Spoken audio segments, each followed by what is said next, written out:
ગાંધીધામમાં મહાનગરપાલિકા દ્વારા સુંદરપુરી વિસ્તારમાં ગેરકાયદેસર દબાણ હટાવવા કામગીરી હાથ ધરાઈ।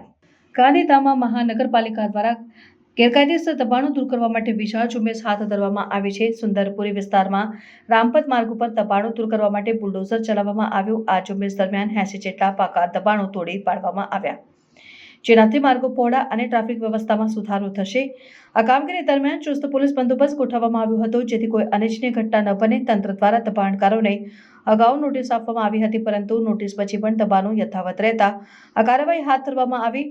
મહાનગરપાલિકાના નાયબ કમિશનર સંજય રામાનુજે જણાવ્યું કે આ ઝુંબેશનો ઉદ્દેશ્ય શહેરના માર્ગોને દબાણ મુક્ત બનાવવાનો છે, જેથી લોકો માટે સુવિધાજનક પરિવહન વ્યવસ્થા ઊભી થાય। આ ઝુંબેશ દ્વારા તંત્રએ ગેરકાયદેસર દબાણો સામે સખત વલણ અપનાવ્યું છે। આ ઝુંબેશને કારણે સ્થાનિકોમાં મિશ્ર પ્રતિક્રિયા જોવા મળી રહી છે, જેમાં કેટલાક લોકોએ આ પગલાંનું સમર્થન કર્યું છે, જ્યારે કેટલાક લોકોએ વિરોધ વ્યક્ત કર્યો છે। Sanjay Kumar Tulsidas Ramanuj, deputy municipal commissioner, Gandhidham municipal corporation.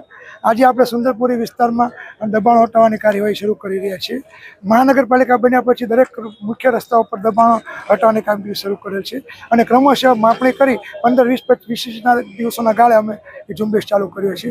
पहला आपणे वरने रोड आदिपुर पूरुं कर्युं, आज सुंदरपुरी रस्तो करीए छीए। हवे पछी आपणे कलेक्टर रोड है, पछी जे चावला रोड में दबाण आप्या छे ए लोकोने आपणे क्रमशः दूर करने कार्यवाही करशुं।